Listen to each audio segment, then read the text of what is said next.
देखो bond angle क्या होता है, it is the angle between the lines representing the bonds,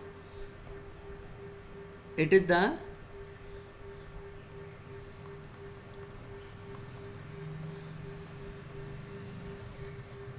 angle between the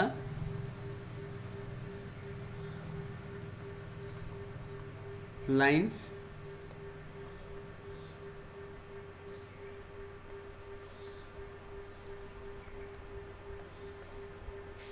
representing the bonds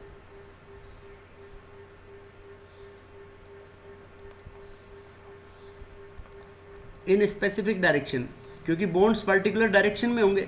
valence bond theory यही बताती है कि पर्टिकुलर डायरेक्शन में बॉन्ड्स होंगे। अब वो एंगल्स के ऊपर देखो कैसे क्या फ़र्क पड़ेगा उनमें एंगल्स। तो एंगल्स हम ऑलरेडी डिस्कस कर चुके कुछ। तो एक जैसे ये लेते हैं अपन बॉन्ड एंगल, जैसे NH3 है अपने पास, सेम काइंड के एटम्स हैं, हाइब्रिडाइजेशन इसमें NH3 PH3 ASH3 SbH3 BiH3। देखो बेटा इसमें बॉन्ड एंगल अप्रोक्सीमेटली 90 डिग्री होता है और इसमें बॉन्ड एंगल अप्रोक्सीमेटली होता है 107 डिग्री। तो देखो यहाँ से यहाँ तक इन सब सेंट्रल एटम्स में एक एक लोन पेयर है। ये इर्रेगुलर ज्योमेट्री है sp3 हाइब्रिडाइजेशन।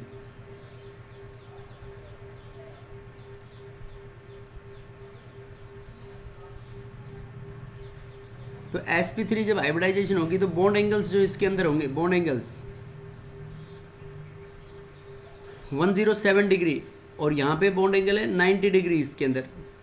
तो इसके केस में क्या होगा कि यहाँ से लेके यहाँ तक हम जा रहे हैं तो बॉन्ड एंगल कम हो रहे हैं इसके अंदर। तो कम क्यों हो रहे हैं? Because electronegativity. देखो बेटा तो ये electronegativity of central atom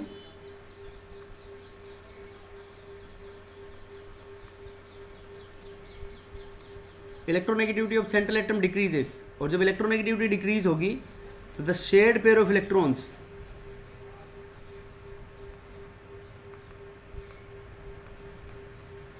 lies away from the central atom.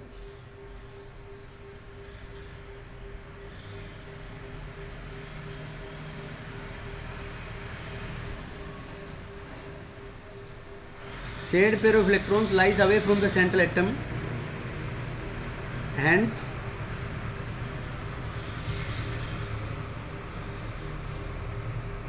bonds come closer by decreasing the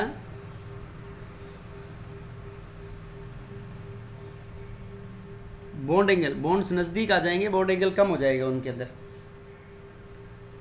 any doubt in this concept बेटा? No sir. बोलो। No sir. No sir. No sir. देखो hybridization की बात करें अगर अपन, सेम हाइब्रिडाइजेशन की, for example ये है हमारे पास मीथेन।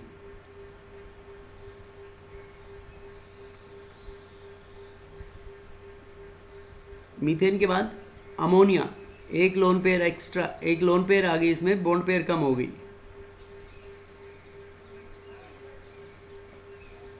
ये देखो रेगुलर है इसके अंदर। उसके बाद वाटर ले लें कम, मीथेन रेगुलर ज्योमेट्री था, ये दोनों इरेगुलर है इसकी। देखो बेटा वाटर में बॉन्ड एंगल है 104.5 डिग्री, अमोनिया में अभी हमने बताया था नियरली 107 डिग्री बॉन्ड एंगल है। और जो मीथेन है, मीथेन के अंदर बॉन्ड एंगल है अपना 109 डिग्री 28 मिनट्स। अब देखो यहाँ से यहाँ तक जब हम मूव कर रहे हैं इनमें, ऑल दो सेम हाइब्रिडाइजेशन,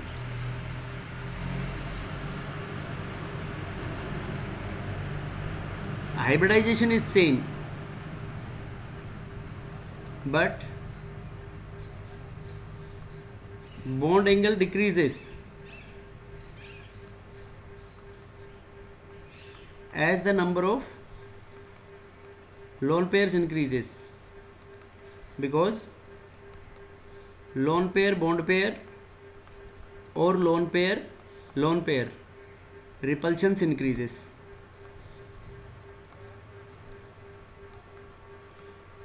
क्योंकि नंबर ऑफ लोन पेयर्स बढ़ेंगी तो बॉन्ड एंगल कम हो जाएगा बेटा, क्योंकि रिपल्शंस इंक्रीज हो जाएंगे, रिपल्शंस इंक्रीज होंगे, तो रिपल्शंस इंक्रीज होंगे तो bond pairs will come closer, क्योंकि लोन पेयर में रिपल्शंस ज़्यादा होंगे तो बॉन्ड पेयर्स नज़दीक आ जाएंगे।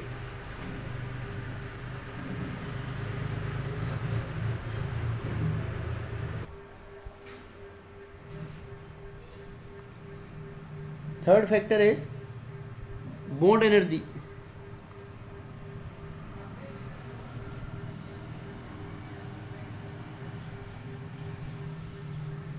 देखो बेटा, बॉन्ड एनर्जी, बॉन्ड एनर्जी का मतलब क्या होता है, बॉन्ड एनर्जी भी बोल सकते हैं और इसको एंथैल्पी भी। एंथैल्पी का मतलब होता है heat changes taking place at constant pressure.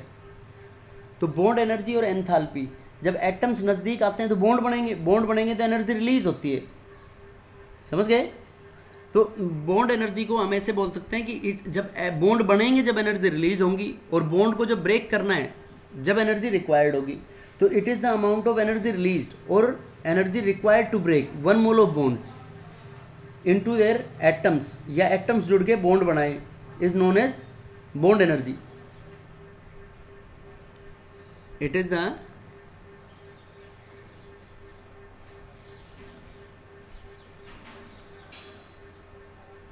amount of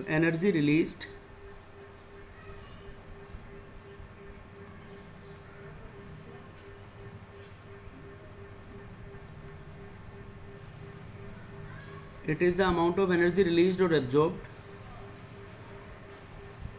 to break 1 mole of bond into its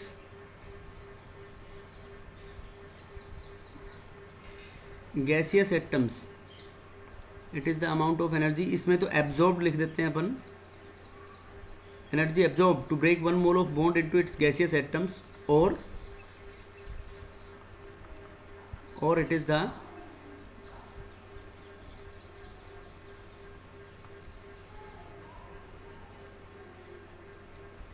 amount of energy released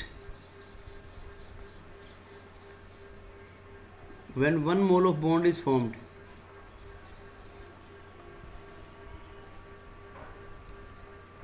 It is the amount of energy released when 1 mole of bond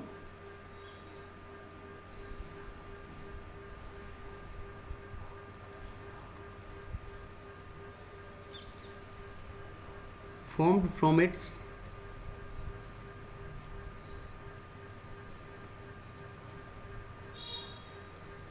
constituent atoms. एक मोल bond बने उसके constituent atoms से, उसको बोलेंगे हम bond energy. समझ गए बेटा? Yes sir. कि या तो मतलब बॉन्ड बनने के लिए एनर्जी रिक्वायर्ड हो, बॉन्ड बनेगा तो एनर्जी रिलीज होगी, और बॉन्ड जब तोड़ेंगे तो हम एनर्जी हमारे को रिक्वायर्ड होगी। तो इसमें देखो, जैसे बॉन्ड एनर्जी ये है, इसको ज़्यादा डिटेल में तो ये थर्मोडाइनमिक्स में आएगी पूरी, लेकिन इसके अंदर क्या क्या फैक्टर्स अफेक्ट करेंगे बॉन्ड एनर्जी को और बॉन्ड एंथैल्पी।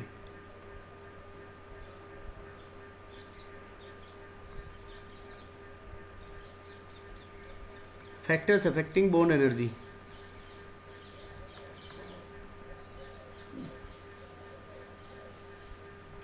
बॉन्ड एनर्जी को जो फैक्टर्स अफेक्ट करेंगे, देखो size of atoms,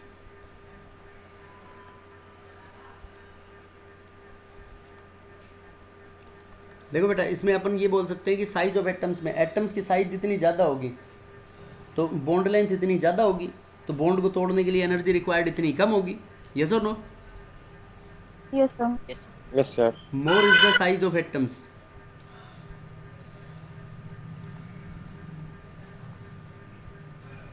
more is the size of atoms,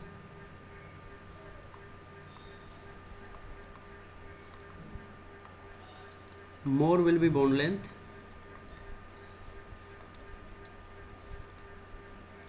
hence less amount of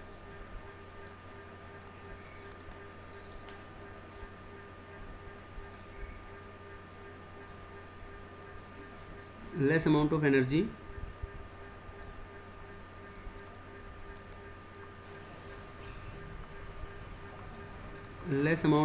will be required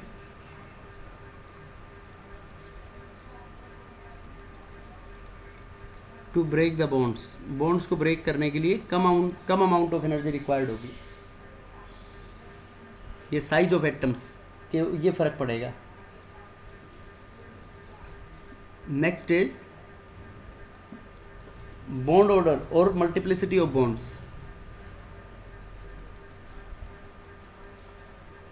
bond order और multiplicity of bonds.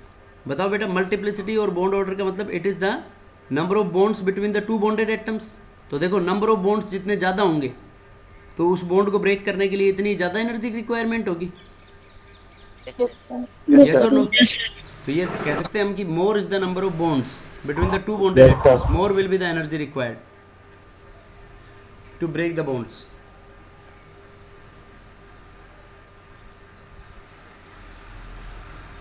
More is the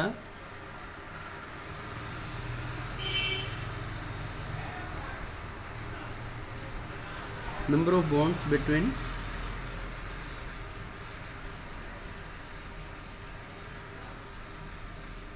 two bonded atoms.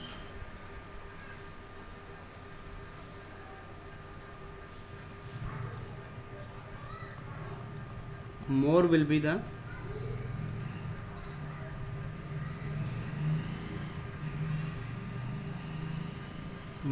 the energy required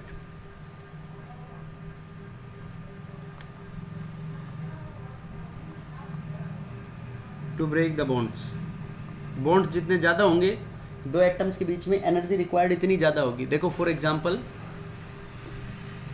N nitrogen के बीच में N triple bond N होता है, oxygen के बीच में O double bond N, fluorine के बीच में एफ सिंगल बॉन्ड एफ। तो देखो इसमें ये कह सकते हैं हम कि जो नाइट्रोजन है इसको बॉन्ड ब्रेक करने के लिए सबसे ज़्यादा एनर्जी की रिक्वायरमेंट होगी। Yes sir.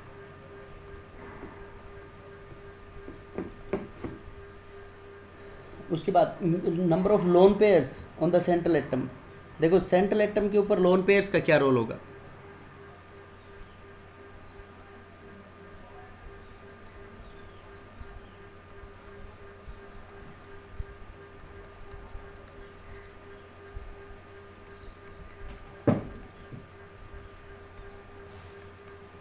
कौन बताएगा बेटा इसका? देखो number of lone pairs on the central atom, central atom के ऊपर लोन पेयर्स का बॉन्ड एनर्जी के साथ क्या रिलेशन होगा? लोन पेयर्स ज्यादा होंगे तो सर कम एनर्जी लगेगी। लोन पेयर्स ज़्यादा होंगी तो कम एनर्जी। रिपल्शंस ज़्यादा होंगे, शाबाश, रिपल्शंस ज़्यादा होंगे तो एनर्जी कम होगी। बोलो। Yes sir. Yes, sir. More is the number of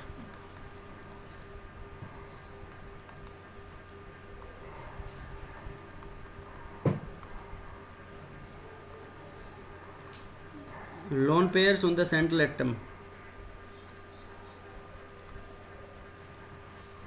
More is the number of lone pairs on the central atom. Central atom के ऊपर lone pairs जितनी ज़्यादा होंगी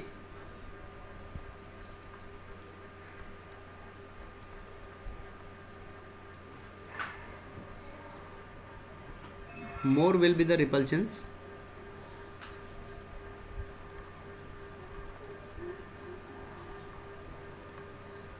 Hence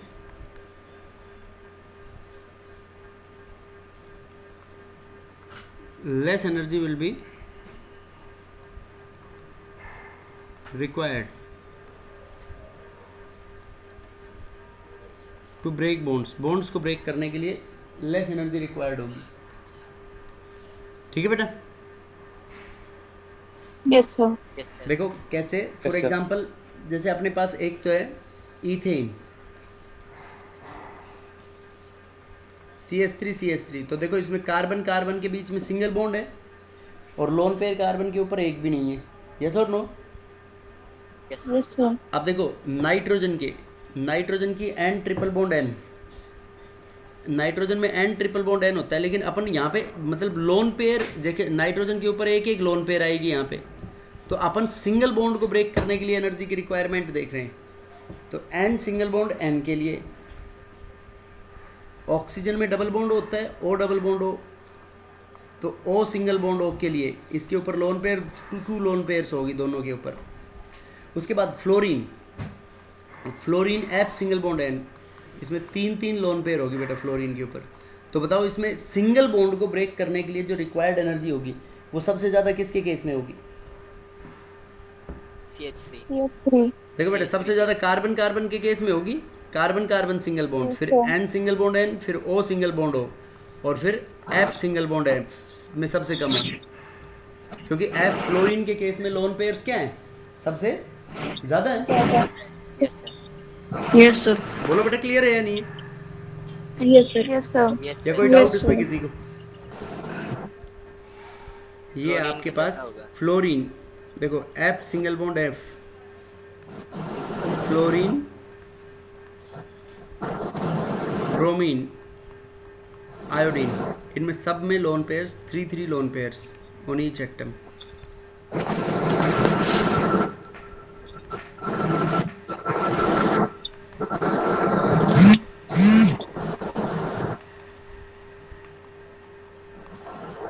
तीन लोन पेयर है। बताओ बेटा इसमें किसकी होगी सबसे ज्यादा? FF फ्लोरीन बोलो सबसे ज्यादा किसकी होगी इसमें? फ्लोरीन। देखो तुम तो जनरल ये कंसेप्ट लगाओगे कि top to bottom size increase हो रही है, तो top to bottom size increase हो रही है तो बॉन्ड एनर्जी कम हो जाएगी, यस और no? Yes sir yes sir बोलो बेटा। Yes sir.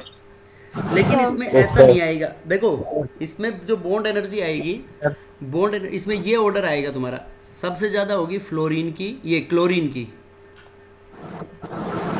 Cl2, क्लोरीन के बाद ब्रोमीन, ब्रोमीन के बाद फ्लोरीन, और फ्लोरीन के बाद आयोडीन। देखो कुछ भी ऑर्डर मतलब इर्रेगुलर सा ऑर्डर है ना इसमें बिल्कुल।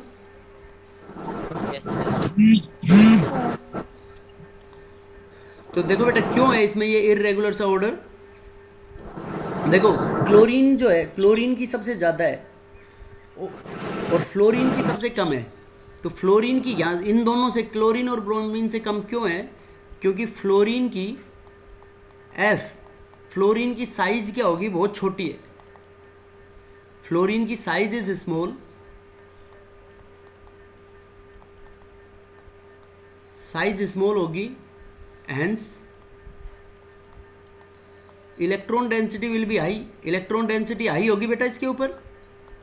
यस सर तो इलेक्ट्रॉन डेंसिटी हाई होगी तो lone pair repulsions will be maximum, yes और नो? यस सर तो लोन पेयर रिपल्शंस जब मैक्सिमम होंगे तो उसकी बॉन्ड एनर्जी बेटा क्या हो जाएगी? कम हो जाएगी, bond dissociation energy, because of maximum lone pair repulsions. और आयोडीन की सबसे कम होगी, क्यों? क्योंकि size of iodine is large, yes और no? Yes sir size of iodine is large, तो लार्ज साइज होगी तो इसका मतलब बॉन्ड लेंथ विल बी मोर,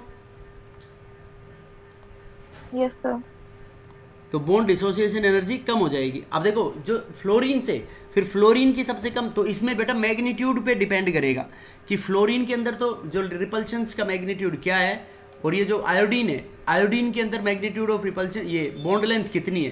तो दोनों कॉन्ट्राडिक्टरी फैक्टर हो गए ना एक तरीके से। भाई एक में तो रिपल्शंस ज़्यादा है और एक में बॉन्ड लेंथ ज़्यादा है, तो जिसमें जिसकी एनर्जी के बिहाफ पे आएगा तो इसमें बॉन्ड लेंथ जो है, बॉन्ड लेंथ ज़्यादा हो जाती है आयोडीन की, इसलिए उसकी बॉन्ड एनर्जी कम हो जाएगी। बोलो बेटा क्लियर है या नहीं है? यस सर फ्लोरीन वाले, फ्लोरीन का क्या होता है? फ्लोरीन का सर अभी आपने फ्लोरीन का रीजन बताया ना कि लोन पर रिपल्शन, वो एक बार दोबारा बता दो। बेटा फ्लोरीन की साइज सबसे छोटी है। फ्लोरीन की साइज क्या है? सबसे छोटी है। तो इलेक्ट्रॉन डेंसिटी, देखो फ्लोरीन की साइज स्मॉल है तो इलेक्ट्रॉन डेंसिटी हाई होगी फ्लोरीन के ऊपर। तो इलेक्ट्रॉन डेंसिटी हाई होगी तो हम क्या बोल सकते हैं? इलेक्ट्रॉन डेंसिटी हाई होगी तो लोन पेयर रिपल्शंस का मैग्नीट्यूड क्या होगा इसके केस में? Loan pair repulsions will be maximum. तो लोन पेयर रिपल्शंस जब मैक्सिमम होंगे तो क्या बोल सकते हैं हम? उसकी जो बॉन्ड डिसोसिएशन एनर्जी है वो कम हो जाएगी।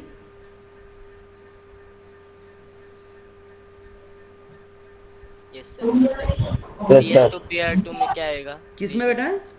Cl2 और Br2 में। Cl2 और Br2 के अंदर तो फिर वही कंसेप्ट लगेगा अपना जनरल कि top to bottom bond length,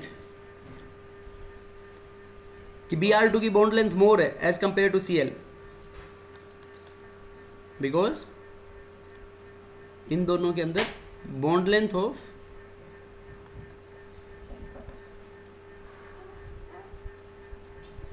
Cl is less than Br। देखो ये तो बेटा ऑटो, इसमें बस एक ही तो सारा जो तुम्हारा वो है इसकी ऑर्डर है जो रेगुलर है, लेकिन इसमें फ्लोरीन ही तो इरेगुलरिटी शो कर रहा है। फ्लोरीन की सबसे ज़्यादा होनी चाहिए थी क्योंकि साइज फ्लोरीन की सबसे छोटी है, लेकिन फ्लोरीन की लोन पेयर रिपल्शंस की वजह से बॉन्ड डिसोसिएशन एनर्जी क्या हो जाएगी, कम हो जाएगी। और उस लोन पेयर रिपल्शंस की वजह से बॉन्ड डिसोसिएशन एनर्जी कम होगी ओनली क्लोरीन और ब्रोमीन के कंपैरिजन में, बाकी सब में सेम रहेगी।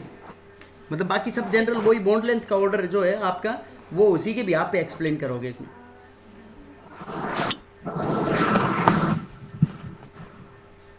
बोलो ना, any doubt? No sir. No sir. ये बेटा डिफरेंट बॉन्ड पैरामीटर्स।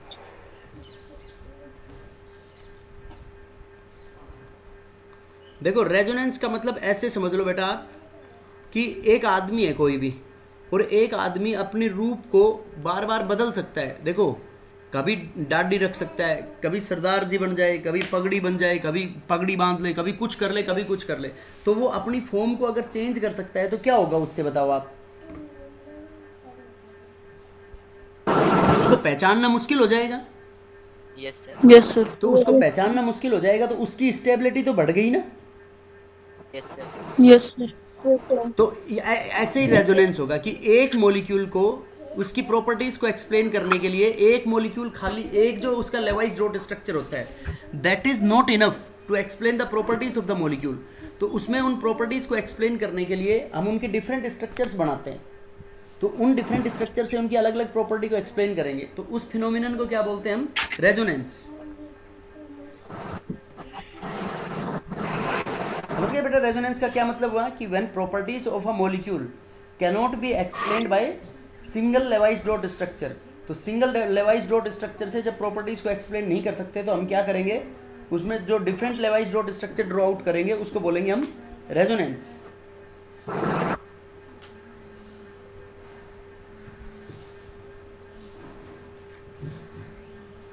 बोलो बेटा इसकी डेफिनेशन क्लियर है या नहीं है? Yes sir. Yes yes sir. When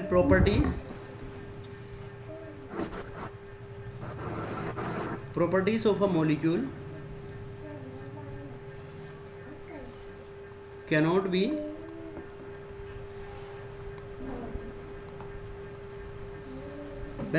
of a molecule cannot be explained by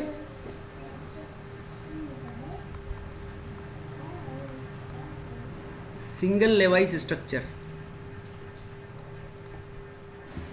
जिसमें प्रॉपर्टीज को सिंगल लेवाइज स्ट्रक्चर से एक्सप्लेन नहीं कर सकते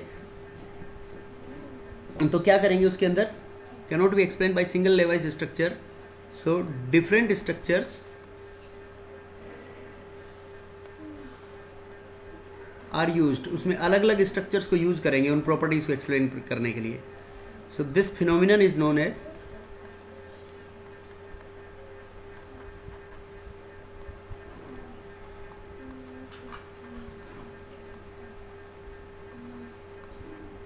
एज रेजोनेंस। इस फिनोमिनन को क्या बोलेंगे बेटा हम? रेजोनेंस। कि जैसे मतलब सिंगल मॉलिक्यूल से सारी प्रॉपर्टीज को एक्सप्लेन नहीं कर सकते। Yes sir. तो ये जो डिफरेंट जो स्ट्रक्चर्स बनेंगे उन डिफरेंट स्ट्रक्चर्स को बोलते हैं हम रेजोनेटिंग स्ट्रक्चर्स और कैनोनिकल स्ट्रक्चर्स। जो भी different structures formed to explain the properties.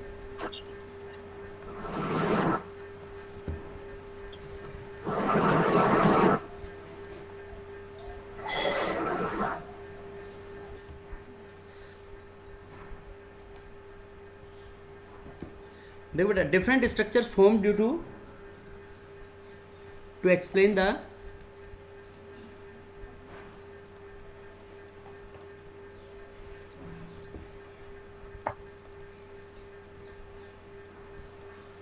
एक मॉलिक्यूल की प्रॉपर्टीज को एक्सप्लेन करने के लिए जो डिफरेंट स्ट्रक्चर्स बनेंगे उनको हम बोलते हैं कैनोनिकल और resonating structures.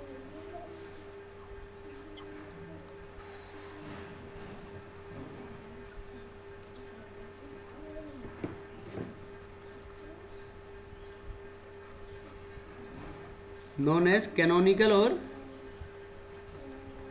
Resonating structures.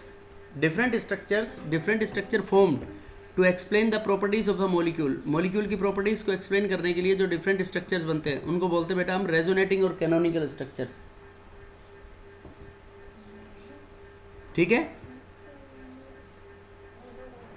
Yes, Yes, sir. Yes, sir. Yes, sir.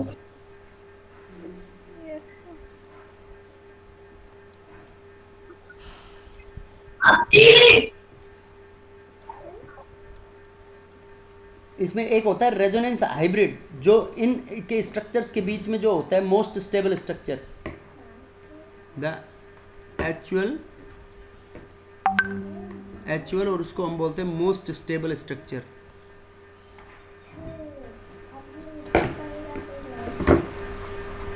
उसको बोलेंगे रेजोनेंस हाइब्रिड।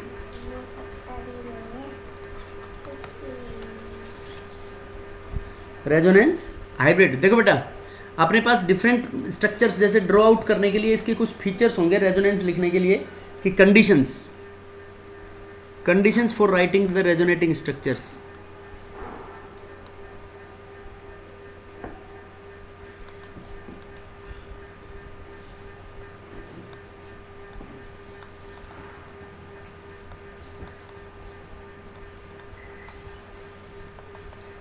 रेजोनेटिंग स्ट्रक्चर्स को लिखने के लिए हमारे पास डिफरेंट कंडीशंस होंगी।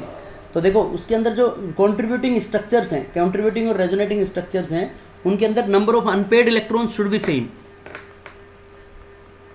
Number of unpaired electrons should be same in the number of unpaired electrons should be same in the resonating और canonical structures। canonical structures के अंदर number of unpaired electrons same होने चाहिए सब के अंदर। this is the condition। second is resonance के अंदर atoms only electrons delocalize होंगे, atoms localized होंगे। in resonance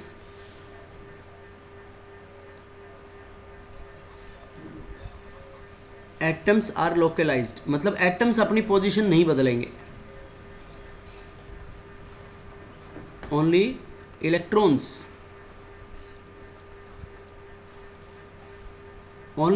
are delocalised while writing the resonance. केवल एटम्स हमेशा लोकलाइज्ड रहेंगे और इलेक्ट्रॉन्स ही डीलोकलाइज होंगे बेटा। इसके अंदर जो रेजोनेटिंग स्ट्रक्चर्स हैं उनकी almost they have similar energy.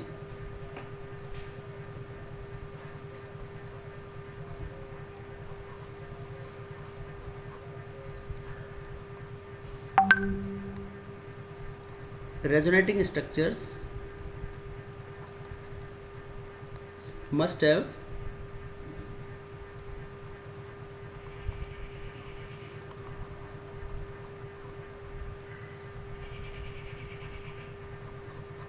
Almost similar energy. Resonating structures की जो एनर्जी है बेटा वो ऑलमोस्ट सिमिलर होगी।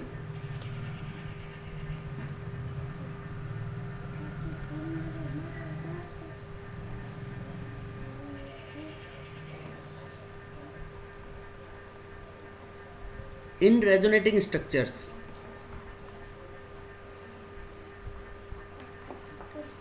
स्टेबिलिटी चेक करनी है आपको कि स्टेबिलिटी, देख बेटा स्टेबिलिटी हम कहते हैं stability is inversely proportional to energy. Stability energy के इनवर्सली प्रोपोर्शनल होगी। तो जब रेजोनेटिंग स्ट्रक्चर्स के अंदर इनमें अबव 3 में कोई डाउट है बेटा किसी को कि number of unpaired electrons should be same, number of unpaired electron should be same in the resonating और कैनोनिकल स्ट्रक्चर्स। कैनोनिकल स्ट्रक्चर्स के अंदर अनपेड इलेक्ट्रॉन्स हमेशा सेम रहेंगे, एटम्स लोकलाइज्ड रहेंगे, मतलब एटम्स की पोजीशन को यू कांट चेंज, केवल इलेक्ट्रॉन्स की पोजीशन को बदल सकते हो। उसके resonating structures must have almost similar energy. उनकी एनर्जी ऑलमोस्ट क्या होनी चाहिए, सेम होनी चाहिए। अब देखो energy is inversely proportional to stability, ये अपना एक जनरल कंसेप्ट है। Energy is inversely proportional to stability. अब देखो स्टेबिलिटी को चेक कैसे करोगे रेजोनेटिंग स्ट्रक्चर्स में से। देखो बेटा, स्टेबिलिटी चेक करने के लिए सबसे ज़्यादा non polar structure, non polar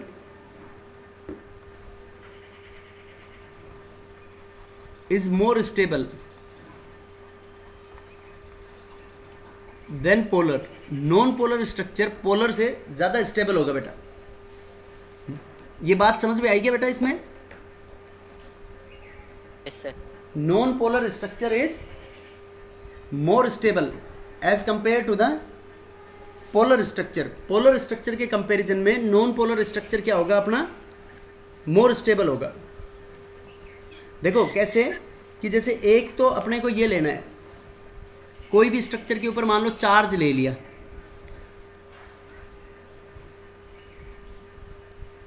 देखो एक तो CH3 पॉजिटिव है और एक CH4 है, तो इनमें कंपेयर करना है तुम्हारे को। CH3 पॉजिटिव और CH4 में तो कौन ज़्यादा स्टेबल हुआ बेटा इसमें? CH4, क्योंकि CH4 कैसा है? नॉन पोलर है, नॉन पोलर, उसके ऊपर कोई भी चार्ज नहीं है। तो फर्स्ट कंसेप्ट तो ये लगाओगे। उसके बाद सेकंड कंसेप्ट लगाएंगे कि अगर हमारे को पोलर स्ट्रक्चर्स को कंपेयर करना है, दो पोलर स्ट्रक्चर है तुम्हारे पास, इफ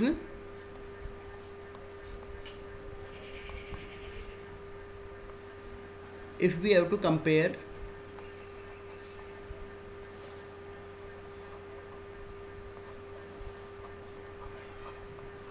टू पोलर स्ट्रक्चर। देखो अपनी एक जनरल बात याद रखनी है आपको इसमें कि इलेक्ट्रोनेगेटिव मतलब कंजूस, और इलेक्ट्रोपॉजिटिव मतलब दानदाता, और इलेक्ट्रॉन मतलब पैसा। अब देखो सारी कंसेप्ट हम यहीं पे इसी को लगाएंगे कि दो पोलर स्ट्रक्चर को कंपेयर करना है तुम्हारे को। तो दो पोलर स्ट्रक्चर को कंपेयर करना है तो पहला रूल उसमें ये लगेगा कि जिसका ऑक्टेट कंप्लीट है वो मोर स्टेबल होगा as compare to the incomplete octet. First is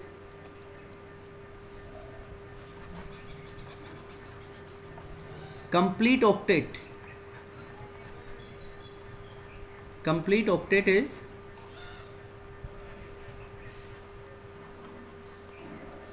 more stable than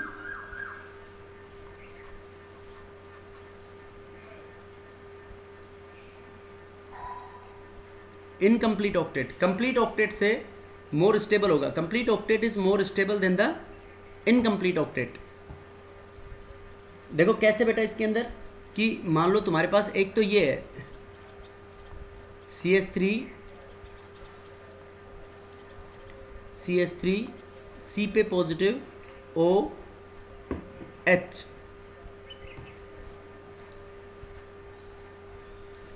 और एक ये है आपके पास CH3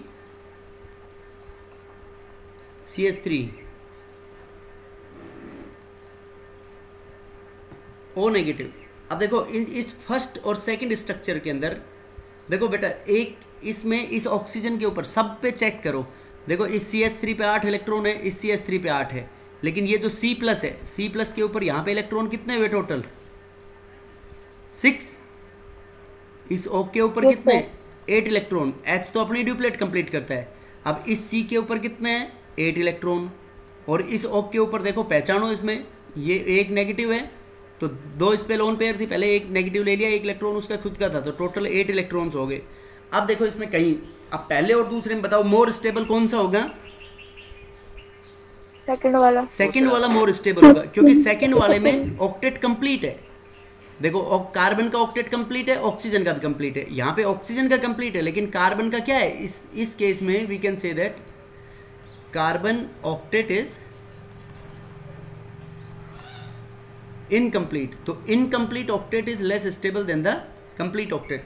बोलो इसमें कोई डाउट किसी को? No sir.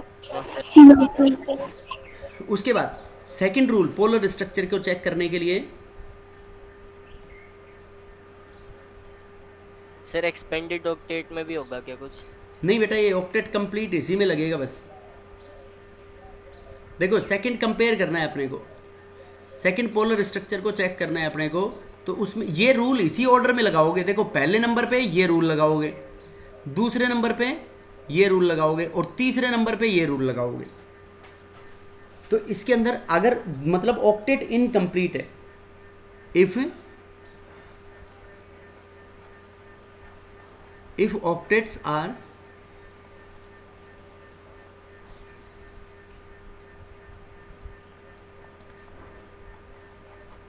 octets are incomplete, अगर ऑक्टेट्स क्या है बेटा, इनकम्प्लीट है, देन, और फिर हमारे को चेक करना है कि कौन सा स्ट्रक्चर मोर स्टेबल होगा। तो देखो कंजूस के पास पैसे कम होने चाहिए ना, Yes, sir. Yes, sir. गलत बोल रहे हो? Yes, sir. अरे कंजूस के पास तो ज्यादा पैसे होने चाहिए ना बेटा, कंजूस की तो पैसे लेने की आदत होती है। Yes, Yes, sir. sir. और दानदाता के पास Yes, कम sir. पैसे होने चाहिए, क्योंकि दानदाता के पास तो पैसे बचेंगे नहीं, जब वो दान कर देगा तो पैसे बचेंगे क्या उसके पास? No, No, sir. sir. No, sir. बोलो बेटा, मेरी बात समझ में आई या नहीं आई? Yes, sir. Yes, sir. Yes sir. कंजूस के पास क्या होना चाहिए? ज्यादा पैसे। ज्यादा पैसे। और दानदाता के पास क्या होना चाहिए? कम पैसे। कम पैसे। कम पैसे। बोलो समझ में आया नहीं आया? Yes, sir. Sir. Yes, sir. तो देखो ऐसे बोल सकता हूँ मैं, देखो इसको थोड़ा सा प्रोनाउंस्ड वे में, कि positive charge on more electropositive. देखो पॉजिटिव का मतलब कमी, देखो पॉजिटिव का मतलब कमी, और नेगेटिव का मतलब ज्यादा। तो मैं ये बोल सकता हूं positive on more electropositive, positive on more electropositive, and negative मतलब ज्यादा, negative on more electronegative, positive on more electropositive and negative on more electronegative makes it more stable. Yes और नो? And vice versa. Vice versa मतलब इसका उल्टा। देखो negative मतलब ज्यादा, ऑन मोर इलेक्ट्रोपॉजिटिव, दानदाता के पास ज्यादा, दानदाता के पास ज्यादा सही नहीं है, and positive on more electronegative. More electronegative मतलब कंजूस, तो कंजूस के पास पॉजिटिव, तो कंजूस के पास कमी भी वो बर्दाश्त नहीं कर सकता, तो इसका मतलब वो क्या होगा? Less stable.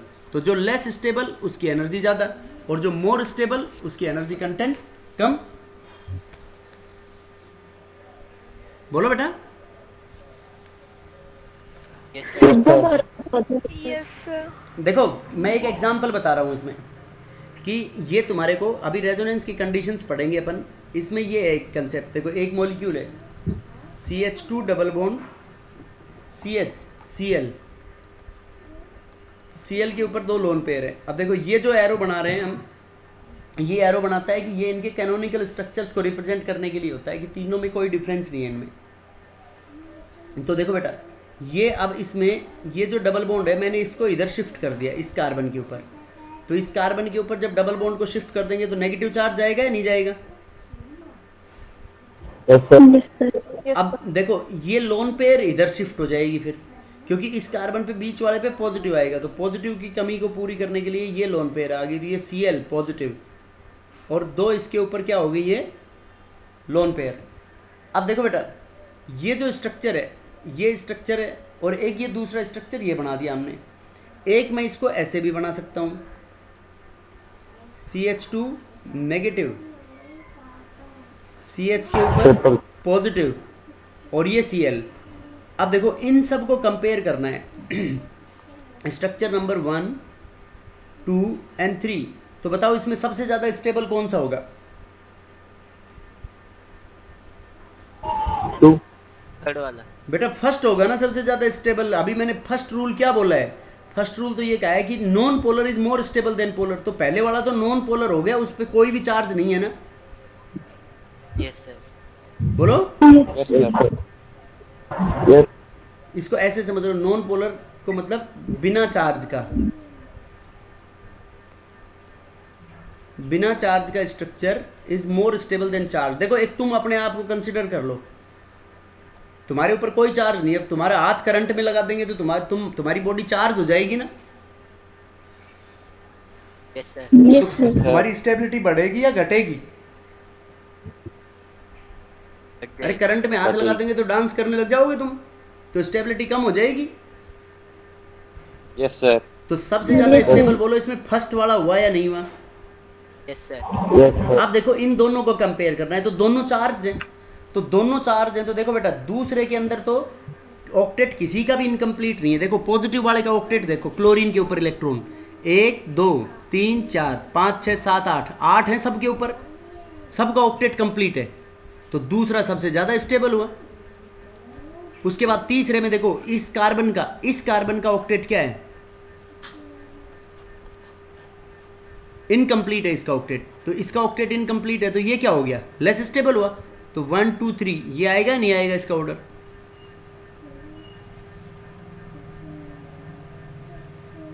बोलो कोई डाउट हो तो इसमें किसी को?